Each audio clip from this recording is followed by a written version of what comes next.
Hello programmer, এই পার্টে আমরা দেখব সিএসএস এর এই পার্টে দেখব ব্যাকগ্রাউন্ড ইমেজের এ টু জেড কীভাবে ব্যাকগ্রাউন্ড ইমেজ দিবেন, কীভাবে আনবেন, কীভাবে ছোট বড় করবেন, কীভাবে ফিক্স করবেন, কীভাবে স্ক্রলিং করবেন, এভরিথিং সব কিছু দেখব যেগুলো আমাদের সচরাচর আমরা ব্যবহার করি বা ইউজ করি। ঠিক আছে, তো আমাদের প্রতিনিয়ত যেগুলো আমাদের ব্যবহার করা লাগবে আমরা শুধু সেইগুলাই দেখব। ওকে, তাহলে চলুন শুরু করা যাক, কেউ স্কিপ করবেন না। আমরা ফার্স্টে যেটা করছি, আমি এখানে একটা ফাইল নিয়েছি, ফাইলের ভিতরে ইমেজ নামে CSS নামে একটা ফাইল আছে, এর ভিতরে আমাদের ইমেজের নামে আছে, ইমেজের ভিতরে আমি কিছু ইমেজ নিয়েছি এখানে জাস্ট। এরপর আমি VS কোডটা ওপেন করলাম, এখানে আমরা অলরেডি আমি একটা ফাইল তৈরি করে রাখছি ব্যাকগ্রাউন্ড ইমেজ। এই যে ব্যাকগ্রাউন্ড ইমেজ, এখানে যে আমি ফার্স্টে নেবো একটা, যেটা করব একটা ডেমো নেব, জাস্ট নাম দিলাম ডেমো। আর এইখানে আপনারা চাইলে ফাইল নিয়েও করতে পারেন বা আমি যেভাবে করতেছি এভাবে করতে পারেন। এখানে আমি নেব হচ্ছিল স্টাইল, এটার ভিতর আমি যে ডেমোটা ধরছি ডেমোটা ধরবো আগে ডেমো। এরপর আমি ব্যাকগ্রাউন্ড, এখানে আমাদের অনেকগুলো অপশন পাবেন, যে ব্যাকগ্রাউন্ড ইমেজ নামে দেখবেন যে একটা অপশন আছে ব্যাকগ্রাউন্ড ইমেজ, আমরা ক্লিক করব। এরপর দেবো URL, এটা দেবো, চলে আসবে এখানে, ডাবল ক্লিক করবেন। এরপর এর ভিতরে আমাদের ইমেজের লিঙ্কটা দিতে হবে, আমি যেভাবে এভাবে দিবেন আপনারা। ইমেজ, এই ইমেজেস আমার চলে আসছে, এখান থেকে আমি একটা ইমেজ ওপেন করলাম, এটাই করি। এরপর আমি সেভ দিই, আমার কিচ্ছু ওপেন হবে না এখন, একদম ব্ল্যাঙ্ক, কারণ আমি এখনও হাইট উইথ দেই নেই। তাহলে আমি এখানে বলে দিলাম যে উইথ, আমরা বলে দিলাম যে অটো, সাপোজ আমি অটো বলে দিলাম, এবং হাইট বলে দিলাম হচ্ছে 500 পিক্সেল। রেজুলেশনটা যদিও একটু নষ্ট হয়ে যায় পিকচারের, 500 পিক্সেল। এবার কিন্তু আমার পিকচারটা চলে আসছে। এখন পিকচারটা কিন্তু আমার 4টা জায়গায় আসছে, এখানে দেখছেন 1টা 2টা 3টা 4টা আমার রিপিট করছে এটা। এখন এটা কিন্তু একটা প্রবলেম, যে আমাদের আমি পিকচার দরকার আমার একটা পিকচার রিপিট করতেছে, এটার প্রবলেম সমাধান আছে। ফার্স্টে আমরা এটা আনলাম যে ইমেজটা আনতে গেলে পরে আমাদের এই রিপিটটা যদি আমি সরাইতে চাই, যে আমি রিপিট রাখবো না, এখানে আমার একটা ইমেজই থাকবে, তাহলে আমি কী করবো, এখানে ব্যাকগ্রাউন্ড রিপিট নামে একটা অপশন আছে, যে ব্যাকগ্রাউন্ড রিপিট, এটা আমরা ক্লিক করব। এইখান থেকে আমরা দেবো যে নো রিপিট নামে একটা অপশন আছে, দেখবেন যে নো রিপিট, এটা ক্লিক করবেন। এটা ক্লিক করার পর Ctrl+S, এবার আমি যে রিলোড দেই, অলরেডি আমার একটা থাকবে। এখন দেখছেন আইগুলো কিন্তু আমাদের অনেক ছিল।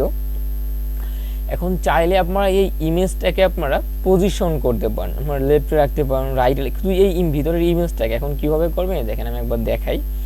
এইখান থেকে যদি আমি বলি যে ব্যাকগ্রাউন্ড, এই যে এইটাই যাবেন, এই যে ঠিক আছে, এটা গেলে পরে আমরা এখানে বলে দিলাম, আমি লেফটে বলে দিলাম Ctrl+X, position X, background position X, আমি যদি লেফটে বলে দিই, দেখেন আমার ইমেজটা কিন্তু একটু লেফটে যাবে। আমি যদি এখান থেকে বলতাম যে রাইট, আমার কিন্তু এটা রাইটে চলে যায়, এই যে ঠিক আছে। এরপরে যদি আমি বলতাম রাইটে না, সেন্টারে যাবে আমাদের এখানে সেন্টার, আপনি চাইলে সেন্টারও রাখতে পারেন। এইভাবে আমি ইমেজটাকে স্মরণ করতে পারবেন, ঠিক আছে।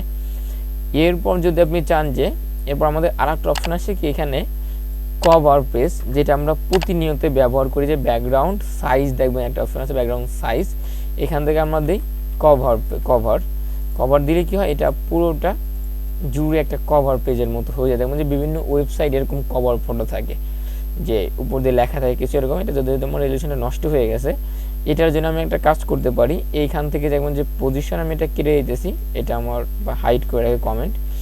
এখানে আমি আরেকটা আমার আছে যে ব্যাকগ্রাউন্ড পজিশন, এটা শুধু আছে, এটাকে আমি বলতে পারি যে আমার সেন্টার, তাহলে আমার ইমেজটা দেখা যাচ্ছে না, এটা আমার সেন্টারে চলে যাবে, এই যে এইভাবে চলে যাবে, ঠিক আছে।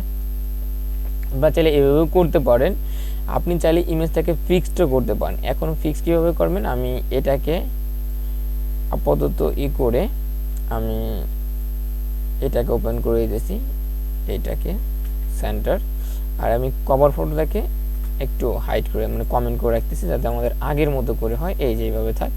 আমি কিছু টেক্সট নেব, এখানে পি ট্যাগের ভিতরে আমি নিলাম লরেম 1000, নিলাম 1000, অনেক লরেম আসবে, Ctrl+S, এবার আমি রিলোড দেই। এখানে আমাদের অনেক আছে, দেখেন আমাদের পিকচারটা চলে যেতেছে। আমি যদি ফিক্স করতে চান পিকচারটাকে এখানে, তাহলে আমি এখানে দিতে পারি, আমি একটু উপরে যাই, এখানে আমি বলতে পারি যে ব্যাকগ্রাউন্ড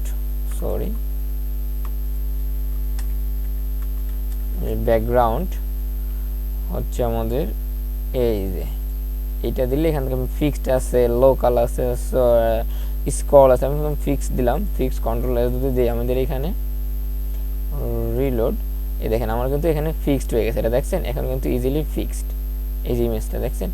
আপনি চাইলে স্ক্রলও ইউজ করতে পারেন এখান থেকে, এই যে স্ক্রল এটা দিলে হয়তো চলে যাবে স্ক্রল করে, এই যে ঠিক আছে, নর্মাল যেটা ছিল ডিফল্ট এভাবেও দিতে পারেন। আপনি চাইলে ইমেজটাকে ফিক্সডও করতে পারেন।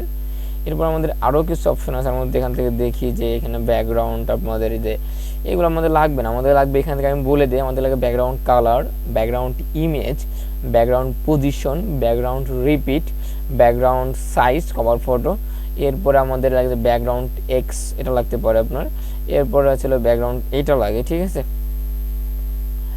এগুলো আমাদের বেশি ইউজ হয়, যেগুলো আমি দেখালাম এগুলো হচ্ছে আমাদের মেন ইম্পর্টেন্ট জিনিসগুলো। আশা করি আমি বুঝাইতে পারছি যে ব্যাকগ্রাউন্ড ইমেজ কীভাবে নিতে হয়, কীভাবে সেন্টার করবেন, কীভাবে রাইট করবেন, কীভাবে লেফট করবেন, কীভাবে আপনি ডবল ইমেজ আসলে রিপিট করবেন। আশা করি বিষয়গুলো ক্লিয়ার। আর যদি আপনার একটুও ভিডিওটা উপকার এসে থাকে অবশ্যই চ্যানেলটি সাবস্ক্রাইব করে সেখসাদি একাডেমির সাথেই থাকবেন, তাহলে আমি অনেক খুশি হব। আর অবশ্যই লাইক করবেন অ্যান্ড কমেন্ট করবেন, আপনাদের কমেন্ট খুবই জরুরি। আর যারা লাইক কমেন্ট অ্যান্ড সাবস্ক্রাইব করছেন তাদের অসংখ্য ধন্যবাদ। সবাই ভালো থাকবেন, দেখা হবে নেক্সট ভিডিওতে। আল্লাহ হাফেজ।